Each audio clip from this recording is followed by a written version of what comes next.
Ya, selamat hari Minggu anak-anak. Ya, salam sejahtera bagi kita yang dikasihi oleh Tuhan. Kita akan mulai ibadah sekolah Minggu pada hari ini. Pada hari Minggu kita akan nyanyikan lagu Janjimu Seperti Fajar Pagi Hari.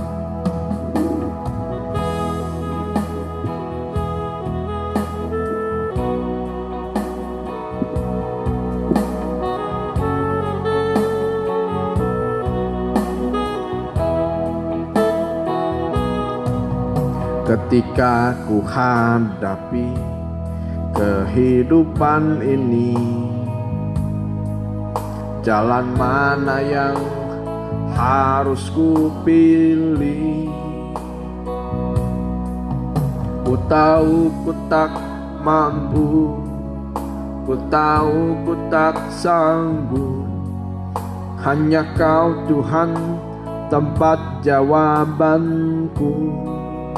Aku pun tahu tak pernah sendiri, sebab Engkau Allah yang menggendongku. Tangan-Mu membelaiku, cinta-Mu memuaskanku. Kau mengangkatku ke tempat yang tinggi. Janjimu seperti fajar. Semuanya bangkit berdiri. Pagi hari yang tiada pernah terlambat bersinar. Cinta-Mu seperti sungai yang mengalir, dan ku tahu betapa dalam kasih-Mu. Janjimu seperti fajar pagi hari yang tiada pernah terlambat bersinar. Cinta-Mu seperti sungai yang mengalir, dan ku tahu betapa dalam kasih-Mu. Dan ku tahu betapa dalam kasih-Mu. Semuanya adik-adik ikuti dalam doa. Tuhan Yesus yang baik, terima kasih atas kasih-Mu, atas kehidupan kami.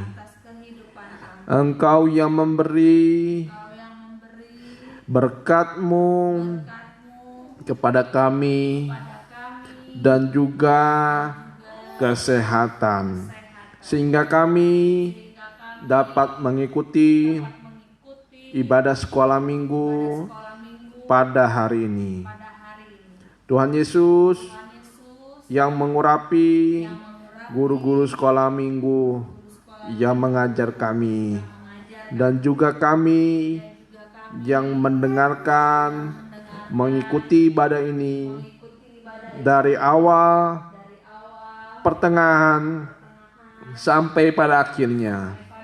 Terima kasih Tuhan. Kami telah berdoa dan mengucap syukur. Haleluya. Amin. Ya. Kita nyanyikan lagu selanjutnya. Kita nyanyikan Kapalku Miring. Ya, ada gerakannya. Kita sama-sama bangkit berdiri kembali.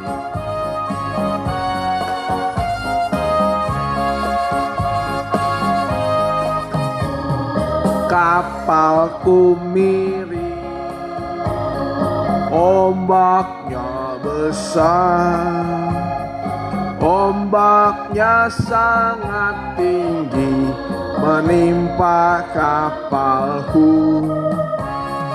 Kapalku miring, apa dayaku?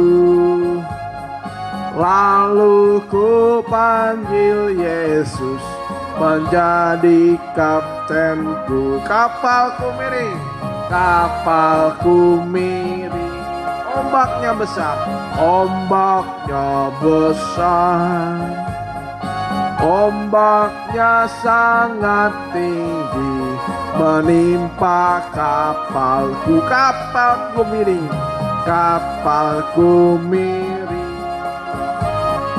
Apa dayaku, lalu ku panggil Yesus menjadi kaptenku. Lalu ku panggil, lalu ku panggil Yesus menjadi kaptenku. Ya, siapa di sini pernah naik kapal? Siapa di sini pernah naik kapal? Kapal laut ya, yang dimaksudnya. Jadi kalau di dalam kapal itu kita pasti merasa aman kalau ada Tuhan Yesus ya. Walaupun kapalnya sudah mau miring, kita tidak bisa berdaya kalau kapal miring, sudah ombaknya besar. Tapi kalau kita panggil Tuhan Yesus, kalau dia menjadi kapten, tahu adik-adik kapten? Ya, yang memimpin, yang mengatur, itu kapten. Kalau Tuhan Yesus jadi kapten, kita pasti akan selamat. Ya. Kita akan nyanyikan lagu selanjutnya. Aku bahagia, Tuhan Yesus angkat dosaku.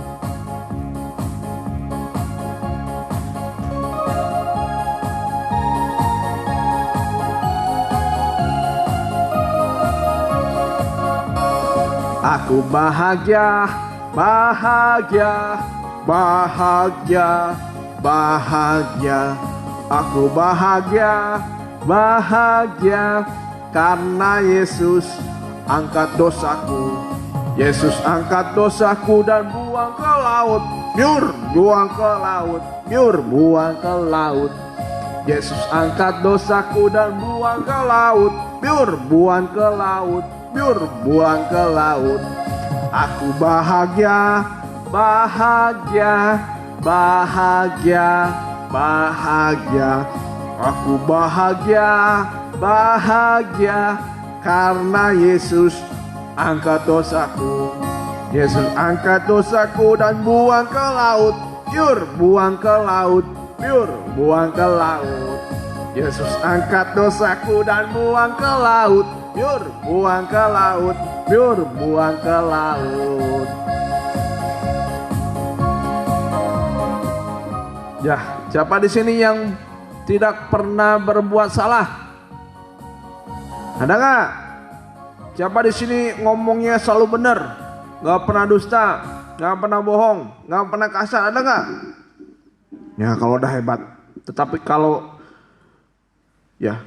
misalnya kita semua benar, hebat. Tetapi kalau misalnya ada kesalahan, ya ada kekurangan, memang itu manusia dan itu bisa menjadi dosa. Kalau misalnya kita ngomong kotor, dosa nggak? Hei, adik-adik, dosa nggak ngomong kotor? Ngomong bohong? Ngomong apa lagi yang jelek? Maki-maki orang, dosa nggak? Nah, itu dosa. Adik-adik harus berubah. Kalau Tuhan sudah angkat dosa kita, kita jangan lagi lakukan. Ya, kita harus punya ucapan yang baik. Ya, walaupun ada teman yang memaki-maki kita jangan balas dengan caci maki. Oh, dibilang si ini jelek, itu apalah sebutannya. Nah, kita nggak boleh membalas. Anak-anak Tuhan harus membalas kejahatan dengan kebaikan. Ucapannya baik, hatinya baik, pikirannya baik. Haleluya, kita akan mendengarkan firman Tuhan. Kita nyanyikan semua baik.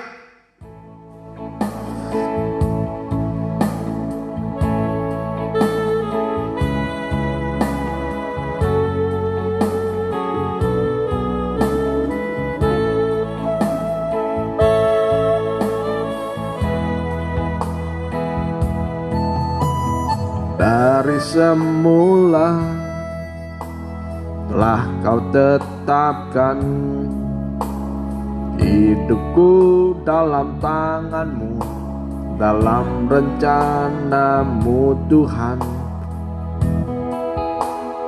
Rencana indah telah Kau siapkan bagi masa depanku yang penuh harapan. Semua baik, semuanya bangkit diri. Semua baik, semua baik. Apa yang telah Kau perbuat di dalam hidupku, semua baik, sungguh teramat baik. Kau jadikan hidupku berarti. Semua baik, kita angkat tangan kanan kita. Semua baik, semua baik. Apa yang telah Kau perbuat di dalam hidupku, semua baik, sungguh teramat baik. Kau jadikan hidupku berarti. Kau jadikan hidupku berarti. Semuanya lipat tangan, ikuti dalam doa. Tuhan Yesus, kami akan mendengarkan firman-Mu. Roh Kudus-Mu yang memberi pengertian akan firman-Mu. Guru-guru sekolah minggu yang mengajar kami, berikan roh hikmat dan wahyu supaya kami dapat mengerti firman-Mu. Hanya di dalam nama Tuhan Yesus Kristus kami sudah berdoa. Haleluya. Amin. Ya, silakan duduk adik-adik semuanya. Ya. Sudah siap dengan firman Tuhan? Sudah siap? Sudah siap belum? Oh, masih ada yang belum. Nah, semuanya sudah siap ya? Seperti biasa, kita nyatat khotbah. Susah nggak nyatat khotbah? Enggak. Susah nggak nyatat khotbah? Enggak. Yakin nggak? Ada yang bilang susah. Kenapa susah? Oh, mungkin ada yang belum bisa nulis, susah. Nah, kenapa ada yang bilang susah? Karena belum ada kerinduan, belum ada tanggung jawab. Nah, kita diajar oleh Tuhan sekarang hari ini supaya kita bertanggung jawab. Karena Tuhan sudah mempertanggungjawabkan hidup kita, ya, dengan cara Dia mati di atas kayu salib. Nah, kita lihat seperti biasa ngisi khotbah. Nanti tulisannya dikirim, dipoto ke, dan setelah itu dikirim kepada Kak Juliana atau Tante Juliana. Nah, itu ada WA-nya. Ya, baca ya. Ada grupnya ya? Ah, ada grupnya juga. Ya. Judulnya Yesus meredakan angin ribut. Judulnya apa? Yesus meredakan angin ribut. Angin ribut ya, bukan bayi ribut. Angin ribut. Ya, kita lihat sekarang di Matius 8 ayat 23 sampai 27. Kita baca bersama-sama. Kalau di rumah nggak kelihatan, di handphone mungkin ada yang nggak kelihatan, nah pakai Alkitab. Matius 8 ayat 23 sampai 27. Angin ribut diredakan. Lalu Yesus naik ke dalam perahu dan murid-muridnya pun mengikutinya. Sekonyong-konyong mengamuklah angin ribut di danau itu, sehingga perahu itu ditimbus gelombang. Tetapi Yesus tidur.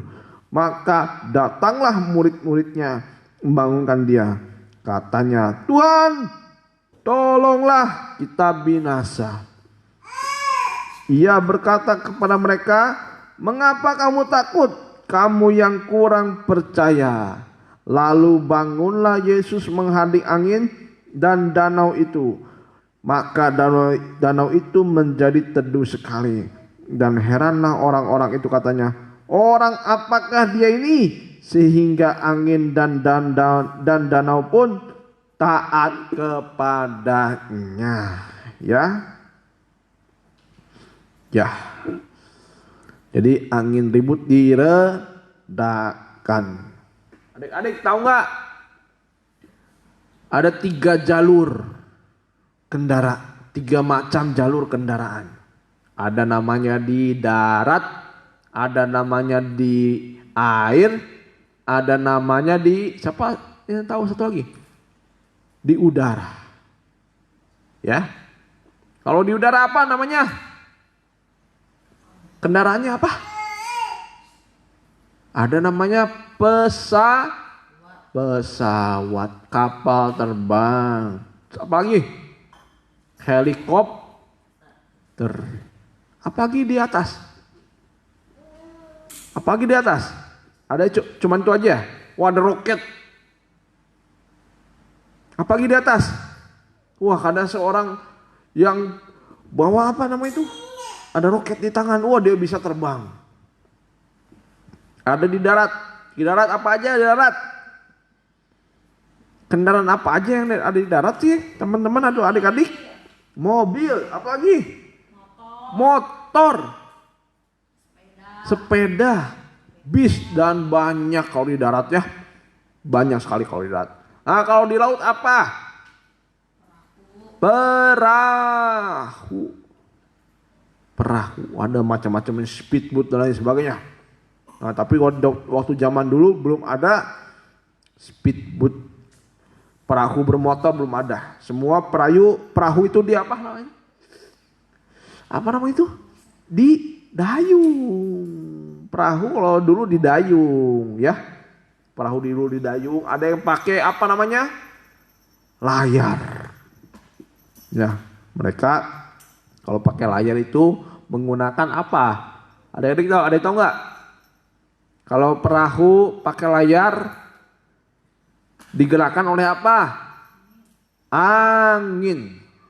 Ya, jadi ada 3 macam kendaraan sesuai dengan jalurnya. Nah, semuanya ada yang aman nggak kira-kira? Ada yang aman nggak? Oh, nggak ada ya.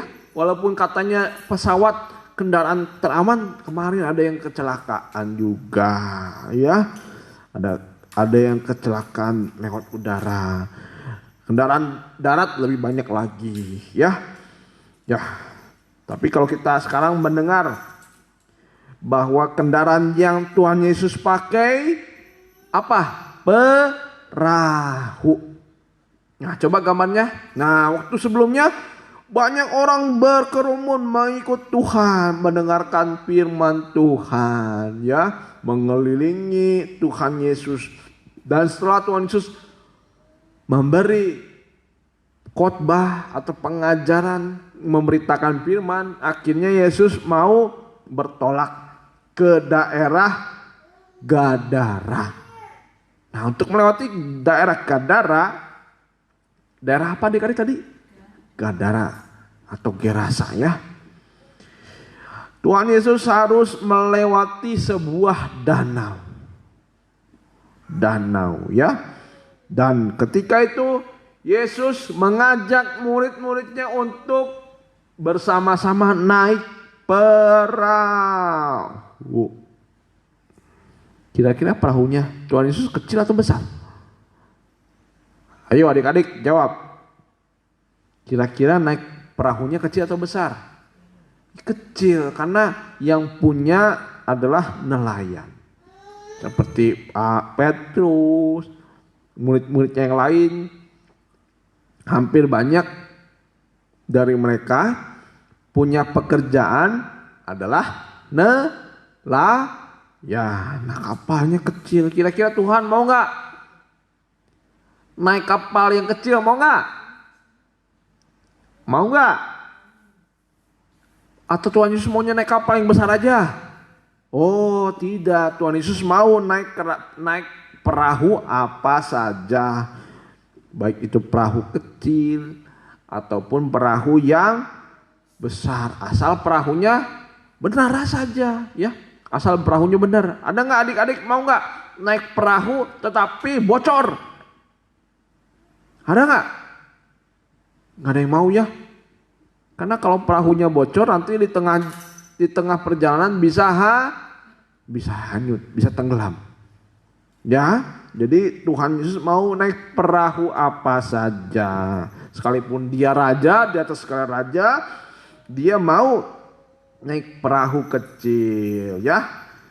Sekalipun mungkin besar atau kecil Tuhan tidak peduli, yang penting itu bisa dimasuki oleh Tuhan Yesus. Nah, perahu itu apa sih adik-adik? Perahu itu adalah kehidupan kita.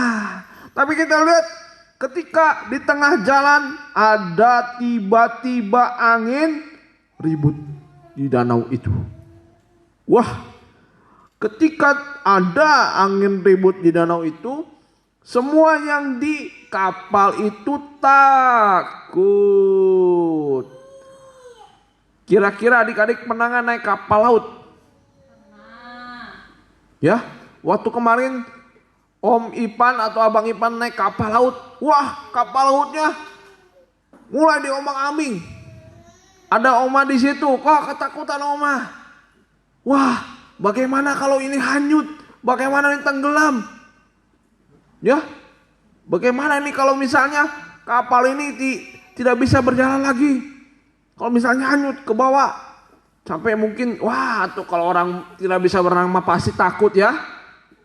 Kalau orang bisa berenang mungkin masih berani, tapi kalau orang berenang jauh-jauh, mungkin berenang jauh, ya pasti nggak kuat juga ya. Apalagi kalau anginnya besar. Kalau anginnya besar membuat gelombang juga besar.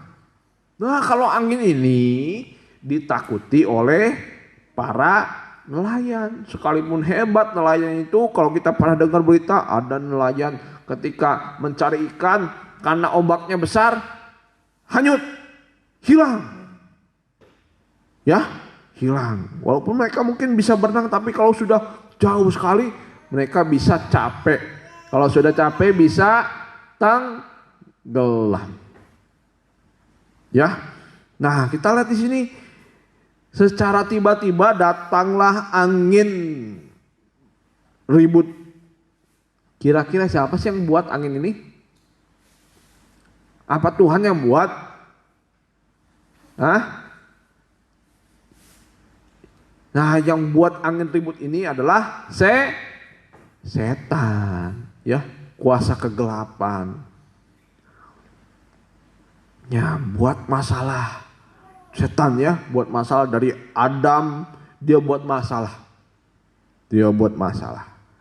Nah, ketika di dalam perahu, ketika di tengah jalan, tiba-tiba angin ribut dibuat oleh setan, oleh iblis. Ya, ketika itulah, kalau sudah angin ribut, ada gelombang yang tinggi. Nah, ketika gelombang ini tinggi, mulailah perahu itu ditimbus, dipukul oleh gelombang. Nah, kalau perahu itu ditimbus oleh gelombang, lama-kelamaan perahu itu akan rusak. Sekalipun mereka nelayan, mereka takut. Akhirnya mereka membangunkan. Siapa dibangunkan di sini? Ketika itu Yesus sedang tidur. Nah, Tuhan Yesus juga dulu hadir ke bumi sebagai manusia, dia juga bisa lelah, bisa capek, ya. Dia akhirnya tidur. Ya, tetapi Tuhan Yesus ketika tidur panik gak? Hah? Kira-kira waktu Tuhan Yesus tidur takut gak Tuhan Yesus? Wah enggak, dia malah tenang tidur. Walaupun ada gelombang yang besar. Wah hebat ya Tuhan Yesus ya. Kalau murid-muridnya panik, ketakutan, tetapi Tuhan Yesus tenang. Tidur dia. Walaupun banyak rintangan. Walaupun sedang mengalami di sini hampir di sini hampir binasa mereka dikatakan. Karena begitu besar ombaknya. Ya. Kita lihat ketika Tuhan Yesus tidur, dibangunkan oleh murid-muridnya. Murid-muridnya untung di situ punya Tuhan Yesus. Kalau mereka menggunakan dayung, mereka pasti apa? Pasti tidak kuat, pasti punya keterbatasan, akhirnya capek. Akhirnya mereka punya hikmat membangunkan siapa? Membangunkan Yesus. Dikatakan di ayat yang ke-25, maka datanglah murid-muridnya membangunkan dia, katanya, Tuhan, tolonglah kita binasa. Ia berkata kepada mereka, nah akhirnya Tuhan Yesus bangun. Akhirnya Tuhan Yesus bangun. Nah kita lihat di sini. Tuhan Yesus tidak mau membiarkan murid-muridnya putus asa. Nah akibat dari gelombang itu, kapal terombang ambing yang pertama. Akibat dari gelombang itu, kapal dipukul oleh ombak. Dan akibat dari kapal itu hampir tenggelam.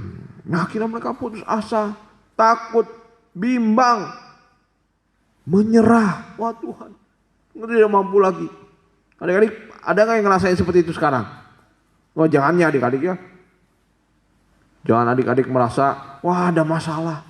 Mungkin di sekolahnya ada masalah, mungkin dibully terus, mungkin dihina terus, mungkin sekarang gak ada teman. Jangan merasa, aduh saya itu sendiri.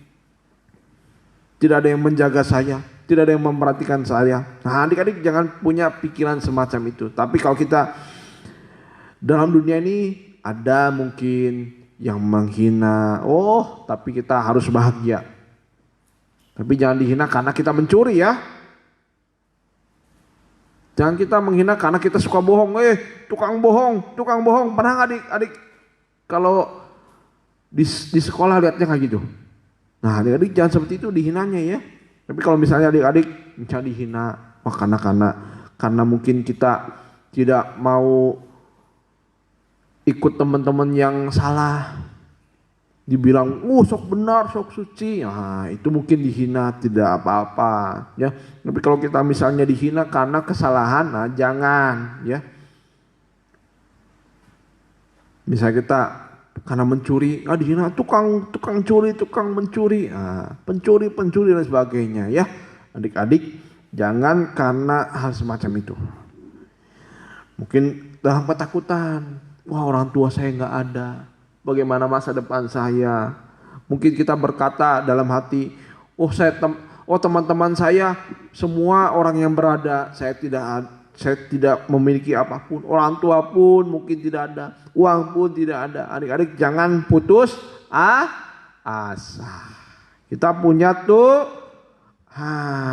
Nah, ketika keadaan diputus asa, takut, bimbang, menyerah, akhirnya murid-murid membangunkan Tuhan Yesus, berserah mereka sama Tuhan. Tidak mampu lagi. Nah ini sikap yang tepat, yang bagus. Ya, kalau kita ada masalah, jangan datang kepada mama papa dulu, datang kepada Tuhan. Datang kepada Tuhan.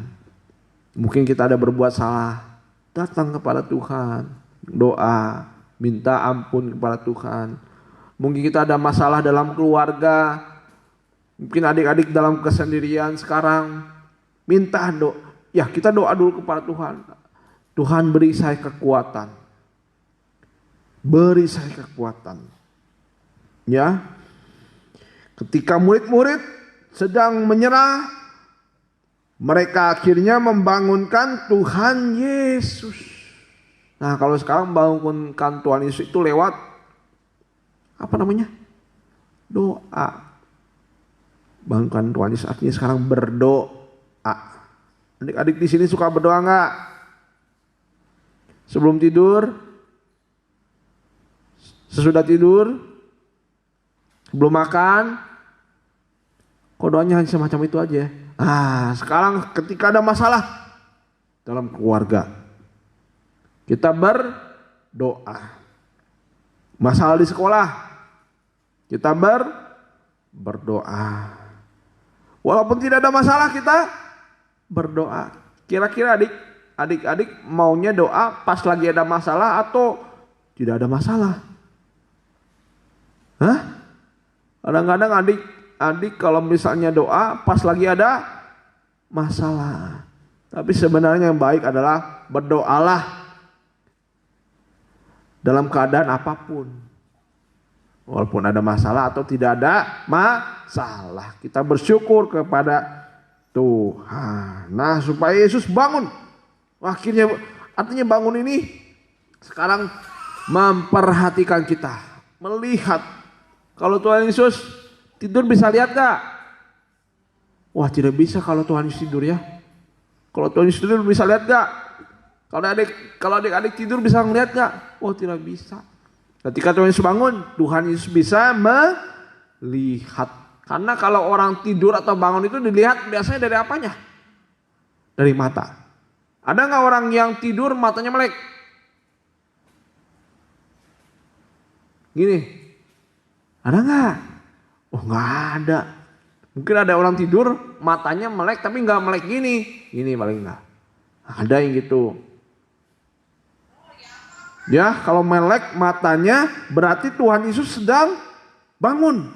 Melihat kehidupan adik-adik. Ya, jadi Tuhan mau menempati apapun perahu kehidupan kita. Mungkin sekarang kita merasa, aduh Tuhan saya mah jelek. Ini juga, Tuhan mau hadir. Oh Tuhan Yesus, saya hebat. Datanglah. Belum tentu Tuhan Yesus hadir. Tuhan Yesus hadir kalau kita rendah hati. Ya. Jadi Tuhan Yesus mau menempati setiap kehidupan kita. Mungkin sederhana kita. Tidak peduli latar belakang kita, orang tua kita mungkin saya cuma sendiri di sini. Atau mungkin orang tua seperti tidak mempedulikan. Adik-adik, Tuhan mau ada dalam hati adik atau anak-anak semua. Tidak dilihat kepala perahu itu kecil, sederhana. Mungkin tidak dilihat orang. Tuhan mau hadir. Atau mungkin besar sekalipun Tuhan mau hadir. Ya. Ketika Tuhan Yesus bangun, dia berkata, mengapa kamu takut? Kamu yang kurang percaya. Lalu bangunlah Yesus menghardik angin dan danau itu. Maka danau itu menjadi teduh sekali. Tuhan Yesus berkata, dalam Markus dikatakan, diam, tenanglah. Ya, Tuhan Yesus berarti di sini berkuasa atas alam. Ya, bayangkan. Siapa di sini pernah mendengar ada orang bisa menaklukkan angin, topan badai? Wah, nggak ada ya. Angin itu tidak bisa ditaklukkan oleh siapapun juga. Tapi Tuhan bisa menenangkan angin dan badai. Ayat 27. Dan heranlah orang-orang itu katanya, orang apakah dia ini? Sehingga angin dan danau pun taat kepadanya. Artinya mereka belum percaya. Siapa ini? Siapa itu? Yesus. Akhirnya ketika mereka melihat itu, percayalah mereka. Adik-adik, setiap kehidupan pasti akan mengalami badai. Suatu saat nanti masalah badai itu ya. Tapi kalau kita punya Tuhan di perahu kita, menjadi kapten kita seperti tadi lagunya. Walaupun kapalku miring, aku tidak berdaya. Seperti mau tenggelam perahunya. Oh, tetapi kita lihat, kalau kita punya Tuhan, kita bangunkan dia menjadi siapa? Kapten. Hadir dalam kehidupan kita, memimpin kehidupan kita. Tuhan pasti di sini membuat angin dan ya, angin itu menjadi tenang. Ya, asal ada Tuhan di dalam hati kita, semua akan menjadi aman, indah pada waktunya. Asal kita sekarang jangan takut. Percaya. Adik-adik, percaya nggak bahwa Tuhan itu Allah yang baik? Percaya nggak? Percaya nggak? Percaya nggak Tuhan itu bisa membuat indah atau bisa membuat kehidupan kita jadi indah? Percaya nggak? Oh, Tuhan Yesus pasti bisa memberikan kebaikan atas kehidupan kita. Ya, asal ada Tuhan Yesus dalam hati kita. Ya, yaitu firman Tuhan yang bisa diberikan pada hari ini. Ya, adik-adik, jangan takut. Kita punya Tuhan yang besar. Kita punya Tuhan yang bisa menaklukkan apapun juga. Tuhan bisa memberi hikmat. Mungkin sekarang kita berkata, Tuhan, saya orang bodoh. Nilai saya selalu 2, 3, 4, mungkin 0. Adik-adik, minta hikmat daripada Tuhan. Jangan malas. Hikmat Tuhan yang pertama itu, jangan malas. Ya. Kalau adik malas, nilai 0, minta doa sama Tuhan. Besok supaya nilainya baik, tapi malamnya tidak belajar. Itu namanya konyol, bodoh. Ya, kalau minta kepada Tuhan, Tuhan beri hikmat, kerajinan. Mungkin nilainya sekarang jelek.